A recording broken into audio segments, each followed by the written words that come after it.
जय माता दी। दोस्तों, नवरात्रि के अंतिम दिन कन्या पूजन करने का बहुत खास महत्व होता है।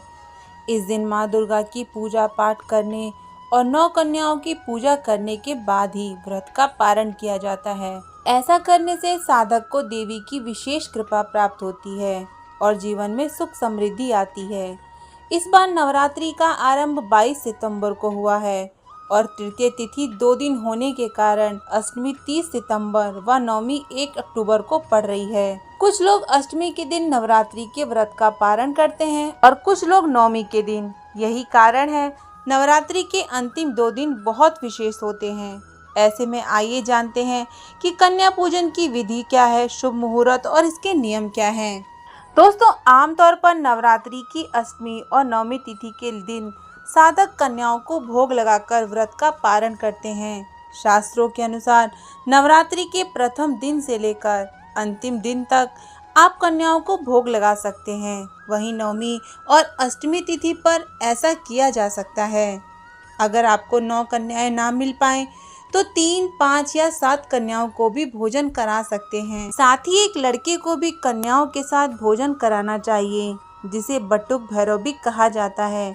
मान्यता है कि कन्या पूजन में 9 देवियां 9 दुर्गा का 9 स्वरूप होती हैं। शास्त्रीय नियम के अनुसार कन्या पूजन के लिए 2 से 10 साल तक की कन्याएं होनी चाहिए। मान्यता है कि ऐसा करने से साधक को हर प्रकार के दोष से छुटकारा मिलता है और धन्य धान सुख समृद्धि की प्राप्ति होती है। साथ ही जातक को माँ दुर्गा की कृपा से जीवन में सुख समृद्धि मिलती है। कन्या पूजन की विधि। दोस्तों, सबसे पहले सभी कन्याओं के चरण स्पर्श करें और उन्हें धोएं और फिर आसन पर बिठाकर उन्हें तिलक लगाएं। साथ ही अपने घर में भोजन जरूर कराएं।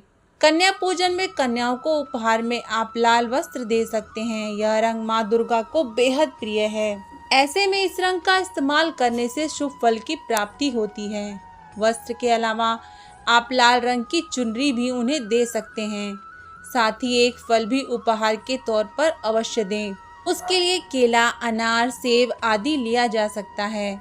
ऐसा करने से माँ दुर्गा की कृपा प्राप्त होती है। नवरात्रि पूजन के बाद कन्याओं को श्रृंगार की सामग्री भी देनी चाहिए, जिसमें लाल चूड़ियाँ, बिंदी, नेल पेंट, लिपस्टिक आदि शामिल हैं।